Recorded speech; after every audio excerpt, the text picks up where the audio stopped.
लोगोफोर नोंथांमोनखौ नेचार पाब्लिकेसनाव बरायबाय। नेचार पाब्लिकेसना दिनै नोंथांमोननि सिगाङाव लाबोना होफैदों मोनबा गोदान खौरां नोंथांमोननि सिगाङाव बेबायदिनो थांखि लानाय जादों नोंथांमोननि सिगाङाव मोनबा गोदान खौरां लाबोबाय थानो थाखाय बेयो जायखिजाया साख्रिनि रादाब जानो हागौ हादोरनि ओनसोलारि रायजोनि एबा बर'फोरनि एबा गावारि जानो हागौ। से नम्बराव नोंथांमोना नुनो मोन्दों बिनिनो आसाम साहित्य सभानो 10 कौटि बर' थुनलाइ आफादनो 5 कौटि गुबुन थुनलाइनो 3 कौटि रां होनायनि खोथा होदों गिबि मन्थ्रि सर्बानन्द सन'वाल बिथाङा। इनसाइड नर्थ इस्ट खौरां बिजोङाव फोरमायनाय बादिब्ला बे खोथाखौ मन्थ्रि बिथाङा थांनाय 31 डिसेम्बराव गावनि मावख'आव खौरांगिरिफोरनि सिगाङाव बुंथिनानै होदों। नोंथांमोननि थाखाय गासै डिटेल्सखौ नायनो लानोबा नोंथाङा बेखौ वेबसाइट दङ गाहायाव डिसक्रिपसनाव लिंक दङ बेयो नोंथांमोना हाबनानै नायनो हानाय जाहैगोन।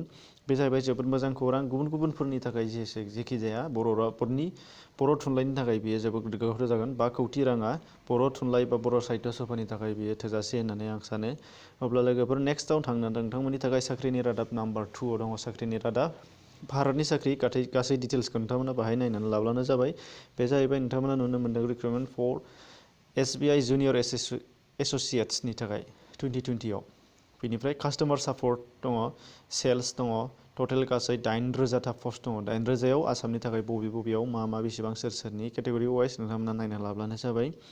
फार्स्टआव नुनो मोनगोन नोंथांमोनहा एप्लिकेसननि बा एप्लाइ खालामनायनि डेटआ 3 जानुवारि 2020निफ्राय स्टार्ट जागोन आरो इन्डआ जाहैगोन 26 जानुवारि। बेनिफ्राय प्रिलिम्स एग्जामा जागोन फेब्रुवारि आरो मार्च। बेनिफ्राय मेन्स एग्जामा जाहैगोन प्रिलिम एग्जाम पास जानायनि उनावहाय बेयो एप्रिलाव जाहैगोन 19 एप्रिल। बेनिफ्राय पे स्केलआ गोबाङानो 11,765 निफ्राय स्टार्ट जानानै गोबां दङ। नोंथांमोना बेखौ नायना लाब्लानो जाबाय। नैबे पे स्केल गोजौनियाव एप्लिकेसन फिस दङ। एप्लिकेसन फिसनिया ST SC बे PWD बिसोरो निल, नाथाय फर जेनेरेल आरो OBC EWSनि थाखाय 750। बेनिफ्राय पेमेन्ट नोटआ जाबाय अनलाइन। जोंना ST हिसाबै बेखौ बारायबाय। एज लिमिट दङ। एज लिमिटआ 20निफ्राय 28 इयार्ससिम। आपार एज लिमिट रिलेक्सेसन ST SCनि थाखाय बे 5 इयार्स जागोन बा 28 + 5 जाहैगोन आरो 33 इयार्ससिम। बेनिफ्राय इडुकेसनेल क्वालिफिकेसना जाहैबाय ग्रेजुवेट डिग्री इन एनि डिसिप्लिन। जायखिजाया स्ट्रिमनिफ्रायनो नोंथांमोना ग्रेजुवेट जानो नांगोन। बेखौ नोंथांमोना गोसोआव लाब्लानो जाबाय। बेनिफ्राय मा मोनबावो candidate should be proficient in language of the state फिलिं। बाहाय नोंथांमोना बुंदों जायफोरा नोंथांमोना एप्लाइ खालामो नोंथांमोना स्टेटनि लेंगुवेजखौ मिथिनांगोन बेनिखायनो जोंना आसामनि थाखाय लेंगुवेजआ जागोन नोंथांमोना बाहाय नुनो मोन्दों आसामनि स्टेट लेंगुवेज आसामिस, बेंगलि, बड'। बेखौ रोंथारनांगोन। बर'आथ' रोंखाजोबो मोनथामखौबो। गुबुननि थाखायसो बे एसे क्रिटिकेल जायो मानो होनबा बर'खौ रोङा। नाथाय बर'आ जों गासैबो रोंखायो आसामिस, बेंगलि रोंखायोखा। भेकेन्सि पस्टआ 8,000। बेनि बेलायाव आसामनि थाखाय बियो 182 पस्ट दङ। बेनि गेजेराव जेनेरेल SC ST बाहाय आरो डिभिजन दंबावो। बाहाय हिसाबै जे ST फोरनि थाखाय जोंना 21 पस्ट दङ, 21टा। बेनिफ्राय नोंथांमोना नैबे आं जेखौ नायदों बे साइटनि लिंकआ डिसक्रिपसनाव एभेलेबल दं। नोंथांमोना बेखौ हाबनानै डाइरेक्ट नायना लानो हानाय जाहैगोन। बेनिफ्राय एप्लाइ लिंकआव डाइरेक्ट एप्लाइ खालामबानो जाबाय। अफिसियेल वेबसाइटआव नोंथांमोना अफिसियेल वेबसाइटआव क्लिक थुबानो जाबाय। बाहाय नुनो मोन्दों नोंथांमोना। बिदिनो नाम्बार 3आव दङ ट्राइबेल बेल्ट आरो ब्लकहाय हाखौ ट्राइबेल नङै सुबुंफोरनिफ्राय बोखांगोन। अर्थात बेयो जोंनि बर'फोरनि थाखाय जोबोद गोग्गाथाव। ट्राइबेल बेल्टनिफ्राय ट्राइबेल नङै सुबुंफोरखौ होखारनाय बा बोखारनायनि खोथा जिहेतु बे बाथ्राखौ बुङो 31 डिसेम्बर खालि गुवाहाटि बिजिरसालिया। दा टेलिग्राफ खौरां बिजोङाव फोरमायनाय बायदिब्ला बे खौराङा बर'फोरनि थाखाय जोबोद साबजाथाव जागोन। नोंथांमोना बेखौ गुदि खिथा नायनो थाखाय डिसक्रिपसनाव लिंक दङ। बेखौबो नोंथांमोना जुदि नायनो लानो हानाय जागोन आरो नोंथांमोना गुबुन निउस चेनेलाव नोंथांमोना बेखौ नुखाबाय जानो हागौ। मानो होनबा गुवाहाटि हाइकर्टआ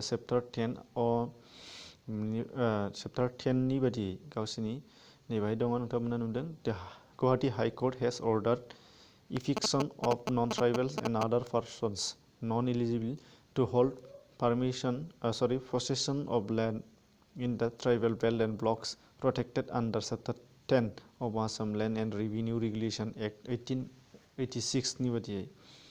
नाम्बार 4आव दङ नोंथांमोननि थाखाय Wifistudy इउटुब चेनेल।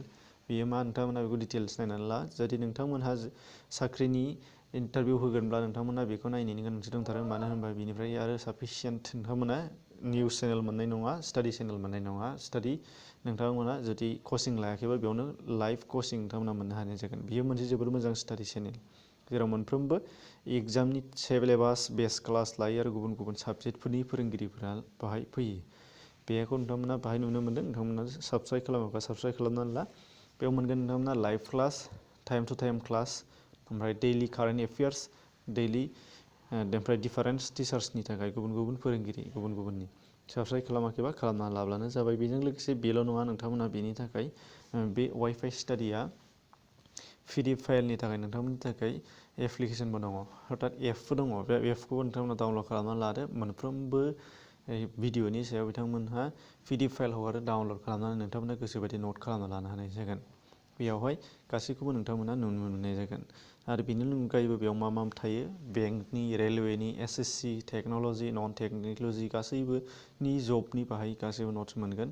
साबजेक्ट वाइसनि खोथा जुदि नोंथांमोना सानोब्ला current affairs, maths, रिजनिं, science, technical बिथिंनि GK all kinds of nuts नोंथांमोना बाहाय मोननो हानाय जागोन। चेनेलनि लिंकखौ डिसक्रिपसनाव होनाय जादों। नोंथांमोना बेजों थांनानै डाइरेक्ट डाउनलड खालामना लानो हानाय जागोन। लेंगुवेजआ हिन्दी, इंलिश बोथ जागोन।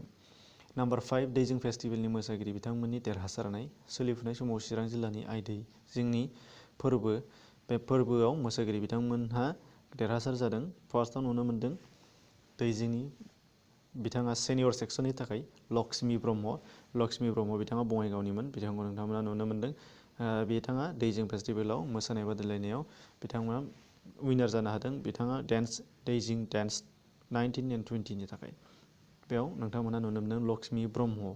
बेनिफ्राय नेक्स्टआव नुनो मोन्दों, फार्स्टखौल' होनाय जादों। बेहाय फार्स्टआव नुनो मोन्दों जुनियर सेक्सननि थाखाय जेनिलिना बसुमतारी। जेनिलिना बसुमतारी बिथाङा बरपेटा रडनिमोन। बिथाङाबो जुनियर सेक्सननि थाखाय उइनार जादों दैजिं डेन्स 2019-20नि थाखाय। अब्ला लोगोफोर, नोंथांमोननि थाखाय बेखिनियानोमोन। बेनिफ्राय आरोबाव नोंथांमोननि थाखाय सिगाङाव आरोबाव आवगायलांनानै बेबायदि गोबां खौरांफोर नोंथांमोननि सिगाङाव लाबोबाय थानांगौनि थाखाय नोंथांमोनहा थुलुंगा हो। साबस्क्राइब खालामाखैबा साबस्क्राइब खालामनानै ला, नटिफिकेसनफोरखौ थुनानै लाब्लानो जाबाय। एसेनोसै, गोजोन्थों। दिनैनि थाखाय बेखिनियानोसै।